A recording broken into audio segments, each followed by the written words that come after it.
नमस्कार, जनमत मराठी बातमीपत्रात आपलं स्वागत। सुरुवातीला पाहूया ठळक घडामोडी। भारतीय जनता पक्षाच्या अहिल्यानगर उत्तरचे जिल्हाध्यक्ष नितीन दिनकर यांची तृप्ती देसाई नामक महिलेने सोशल मीडियावर व विविध प्रसार माध्यमातून आक्षेपार्ह व्हिडिओ व बातम्या पसरून बदनामी केली आहे। हा प्रकार केवळ नितीन दिनकर नव्हे तर संपूर्ण मातंग समाजाच्या अस्मितेवर थेट आघात करणारा असल्याची तीव्र भावना राज्यात व्यक्त होत आहे। या घटनेच्या निषेधार्थ मातंग अस्मिता संघर्ष सेना, लहुजी शक्ती सेना, साहित्य रत्न डॉक्टर अण्णाभाऊ साठे समिती, आरपीआय मातंग आघाडी व सर्व मातंग समाज बांधव एकजुटीने उभे राहिले आहेत। श्रीरामपूर शहर पोलीस स्टेशन येथे पोलीस निरीक्षक यांना दिलेल्या निवेदनात समाज बांधवांनी स्पष्ट केले की मातंग समाज दलित म्हणूनच वारंवार अन्यायाचा सामना करत आला आहे। ही बदनामी केवळ नितीन दिनकर यांची नाही तर संपूर्ण मातंग समाजाच्या प्रतिष्ठेवर डाग आणणारी आहे। यापुढे असे प्रकार खपवून घेतले जाणार नाहीत। दोषींवर तात्काळ कायदेशीर कारवाई करावी, अन्यथा संपूर्ण मातंग समाज आणि दलित बांधवांना सोबत घेऊन तीव्र आंदोलन छेडण्याचा इशारा देण्यात आला आहे।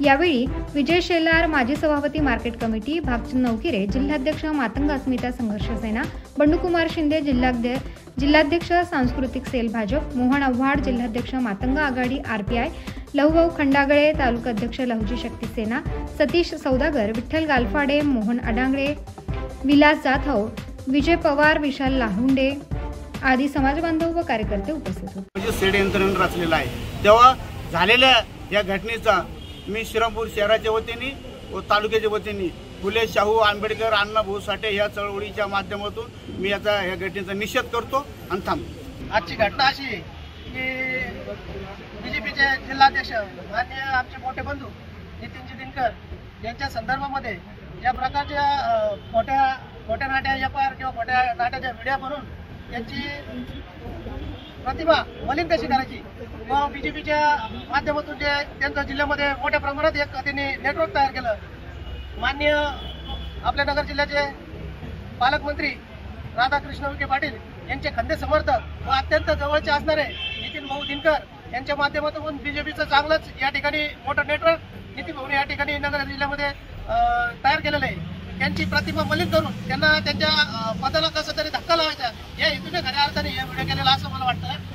या व्हिडिओचा मी प्रथमतः निषेध व्यक्त करतो व मी माझ्या पवार कुटुंबियाच्या वतीने व श्रीरामपूर आरपीआय शहर अध्यक्ष या नात्याने मी या घटनेचा जाहीर निषेध करतो।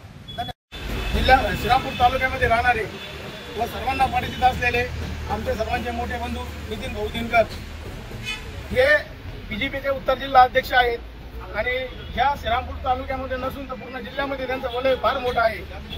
परंतु कालपासून त्यांच्याबद्दल एक व्हिडिओ व्हायरल करण्यात येत आहे की कुठल्या तरी महिलांना पदाची आमिष दाखवून असं करायला लावतात, तसं करायला लावतात। सर्वप्रथम मी त्या घटनेचा जाहीर निषेध करतो। एक सर्वसामान्य चळवळीतला माणूस ज्या टायमाला एवढ्या वरती जातो त्या टायमाला हे असे शितुडे उडणं हे साहजिक आहे। परंतु फुले शाहू आंबेडकर चळवळीमधून जो माणूस एवढ्या वरती गेलेला आहे त्या माणसाला कुठलीही पर्वा नाहीये। तो माणूस सर्वसामान्यांच्या हितासाठी रात्रंदिवस काम करतो। त्या माणसाला जे बदनाम करण्याचं षडयंत्र लागलेलं आहे हे प्रथम शोधून काढण्याची गरज आहे। याच्या पाठीमागे मला तर असं वाटतंय का श्रीरामपूरमधून कुणीतरी मोठे हस्तगत याच्यामध्ये करत आहे, कारण चांगलं काम आणि चांगलं नेटवर्क त्यांनी या माध्यमातून तयार केलेलं आहे व सर्वसामान्यांना न्याय देण्याचं काम ते या ठिकाणी करत आहे। सर्वप्रथम सांगायचं जर ठरलं गेलं तर ते मातंग समाजाचे आहे आणि कुठंतरी मला असं वाटतंय काही लोकांना ती गोष्ट सहन होत नाहीये। परंतु त्यांचे जे कार्य आहे ते कुठल्याही एका समाजासाठी नसून सर्व समाजासाठी आहे, सर्वसामान्य जनतेसाठी आहे। त्यासाठी जे त्यांच्यावरती त्यांच्या कार्यावरती जी काळीमा लावण्याचं काम ज्या व्यक्तीने केलेलं आहे त्या व्यक्तीचं नाव घेणं एवढं मोठं नाही, कारण का ती व्यक्ती तर आपण सगळे परिचित आहात।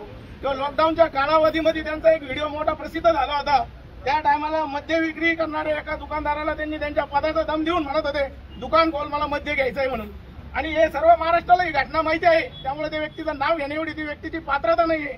त्यांनी जे आरोप केलेले आहे ते आमचे जे भाऊ आहे त्यांच्यापेक्षा खूप उंच आहे, त्याच्यामुळे या व्यक्तीचं नाव मी या ठिकाणी घेत नाही। फक्त एवढं सांगतो का तुम्ही जर आता लवकरात लवकर सोशल मीडियावरती येऊन निश्चित पद्धतीने त्यांना माफी मागितली नाही व पुन्हा एकदा माफीचा व्हिडिओ बनवून जर टाकला नाही तर तुम्हाला मातंग समाजाच्या वतीने महाराष्ट्रामध्ये फिरणं हे मुश्किल होऊन जाईल।